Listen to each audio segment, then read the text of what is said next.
Subscribe कीजिए दोस्तों हमारे चैनल को। नोटिफिकेशन पाने के लिए बेल आइकन को प्रेस कीजिए। नमस्ते बच्चों, ऑनलाइन क्लास में आपका स्वागत है। देखो, हम आपको 6 क्लास का हिंदी का जो लेसन पढ़ा रहे थे, आपकी बुक है बसंत बाग 1, जिसका हम आपको दूसरा लेसन पढ़ा रहे थे, जिसका नाम है बचपन। उस लेसन में ये इसके लेखक की कृष्णा सोप थी। उस लेसन में इन्होंने जो कृष्णा सोप लेखक है, इन्होंने अपने बचपन की कहानी आप लोगों को बताई है। ठीक है, तो हम उसके आगे आज पढ़ते हैं। आगे का देखो आप। हम जाने क्यों घोड़ों को कुछ कमतर करके समझते हैं, उन पर हंसते थे। ननिहाल घोड़े खूब हंसपुष्ट और खूबसूरत, उनकी बात फिर भी कभी। इसमें वो लेखिका कहती है कि हम जाने क्यों घोड़ों को कुछ कमतर यानी कम अच्छा समझते थे। हम मतलब अनजाने में जाने क्यों घोड़ों को कम अच्छा समझते थे और उन पर हंसते थे। ननिहाल में मैंने नाना के यहाँ घोड़े खूब हष्टपुष्ट और खूबसूरत होते थे, उनकी बात तो अलग ही थी। शाम को रंग बिरंगे गुब्बारे, सामने जाखू का पहाड़, ऊंचा चर्च की घाटियां बजती तो दूर दूर तक उनकी गूंज फैल जाती। शाम को रंग बिरंगे गुब्बारे लगे रहते, सामने जाखू का पहाड़ है, ऊंचा चर्च बना हुआ है और चर्च की जो घंटियां बजती थी तो उसकी दूर दूर तक आवाज आती थी। लगता है इसके संगीत से प्रभु यीशु स्वयं कुछ कह रहे हैं। ऐसा लगता था मानो इसकी संगीत में प्रभु यीशु हम सबसे कुछ कह रहे हैं। सामने आकाश का सूर्यास्त हो रहा है। सामने ऐसा लगता था मानो जैसे सूर्यास्त हो रहा था। गुलाबी सुनहरी धारियां नीले आसमान पर फैल रही थी। दूर दूर फैले पहाड़ों के मुखड़े घर आने लगे और देखते देखते बत्तियां टिमटिमाने लगी। रिज पर की रौनक और माल की दुकानों की चमक के भी क्या कहने थे। मतलब रिज पर जो वहाँ की रौनक, वहाँ की लाइट वगैरह और वहाँ की दुकानों की चमक बहुत ही सुंदर सजी हुई थी। उनके तो क्या कहने, मतलब वो तो बहुत ही अच्छी लग रही थी। स्कैंडल पॉइंट की भीड़ से उभरता हुआ कोलाहल, मतलब वहाँ पर स्कैंडल पॉइंट की जगह इतनी भीड़ थी कि वहाँ पर उतना शोर भी बहुत था। सर्वर स्कैंडल पॉइंट के ठीक सामने उन दिनों एक दुकान हुआ करती थी। सर्वर के स्कैंडल पॉइंट के सामने एक दुकान हुआ करती थी, जिसका शोरूम में शिमला कालका ट्रेन का मॉडल बना हुआ था। जहाँ पर जिस शोरूम में शिमला कालका ट्रेन का मॉडल बना हुआ था, मतलब जो ट्रेन है कालका नाम की, उसका वहाँ पर मॉडल बना हुआ था। उसकी पटरियों पर भी छोटे छोटे डिब्बे वाली ट्रेन थी। उसकी जो पटरियाँ बनी हुई थी, उसकी छोटे छोटे डिब्बे वाली एक ट्रेन बनी हुई थी। एक और लाल टीन की छत वाला स्टेशन और सामने सिग्नल देता खंबा, थोड़ी थोड़ी दूरी पर बनी सुरंगें। एक लाल टीन की छत वाला स्टेशन, एक मतलब छोटा सा स्टेशन बना हुआ था, उसके सामने एक खंबा लगा हुआ था जो थोड़ी थोड़ी दूर पर सुरंगें बनी हुई थी। शुरू में पिछली सदी में तेज रफ्तार वाली गाड़ी वहीं थी। कभी कभी हवाई जहाज भी देखने को मिलते थे। दिल्ली में जब भी उनकी आवाज़ आती, बच्चे उन्हें देखकर बाहर आते थे। मतलब जैसे ही वहाँ पर सर्दी में तेज रफ्तार तेज चलने वाली गाड़ियाँ और कभी कभी हवाई जहाज भी देखने को मिलते थे और बच्चे उनकी आवाज़ सुनकर बाहर उनको देखने के लिए दौड़कर आते थे।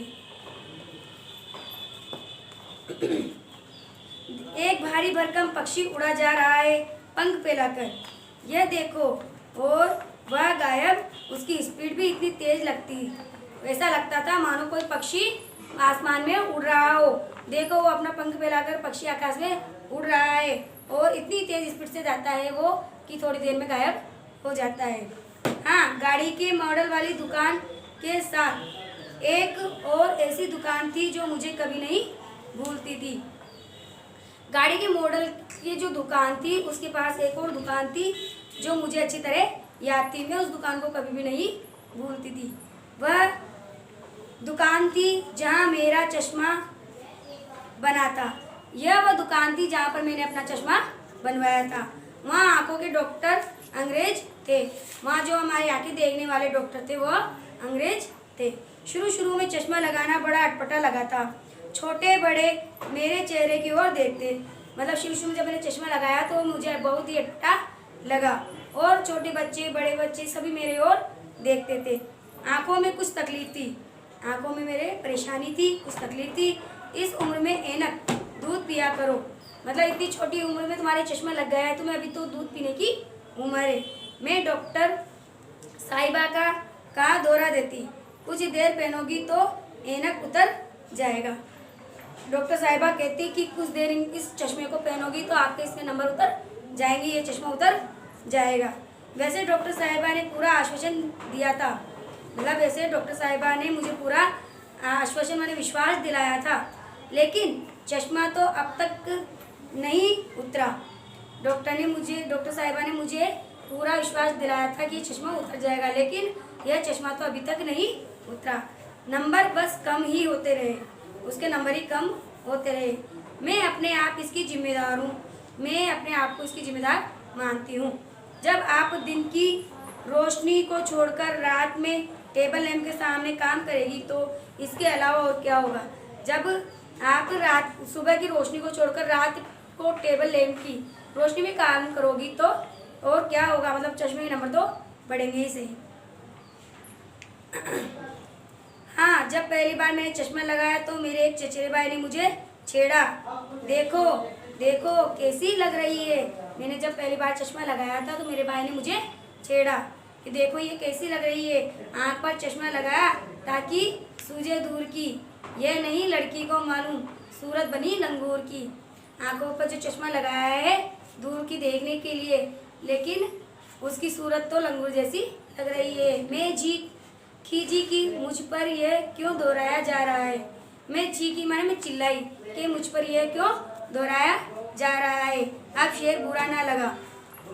जब वह चाय पीकर चले गए तो मैं अपने कमरे में जाकर आईने के सामने खड़ी हो गई और कई बार अपने आप को देखा।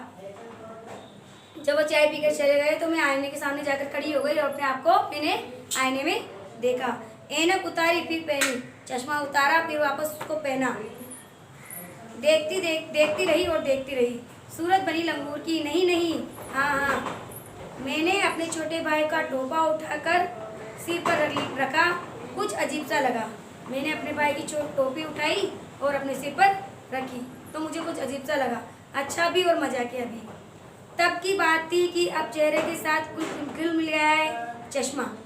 जब कभी उतरा हुआ होता है तो चेहरा खाली खाली लगने लगता है। यह तो उस समय की बात थी कि जब चश्मा लगता था तो अच्छा नहीं लगता था, लेकिन अब चश्मा मेरे चेहरे के साथ इतना घुल मिल गया है कि अगर चश्मा मैं नहीं लगाती हूँ तो चेहरा भी खाली खाली लगता है। याद आ गया वह टोपा, काली फ्रेम का चश्मा और लंगूर की सूरत। हाँ, इन दिनों शिमला में मैं सिर पर टोपा लगाना बहुत ही पसंद करती थी। मैंने कई रंगों की टोपियाँ जमा कर रखी थी, कहाँ दुपट्टों का ओढ़ना यानी चुन्नी का ओढ़ना, और कहाँ सहज सहज सुबीती वाली हिमाचल टोपियाँ, कहाँ तो ये दुपट्टे ओढ़ना और कहाँ ये सुंदर सुंदर हिमाचली टोपियाँ। ये आपके लेसन आज कंप्लीट हो गया है, 6th क्लास का दूसरा लेसन भी कंप्लीट हो गया है। तो आपको इस लेसन के क्वेश्चन आंसर करने हैं और मेरे को मोबाइल पे सेंड करने हैं। आपको कॉपी में लिख के देखो, मोबाइल नंबर लिखो आप।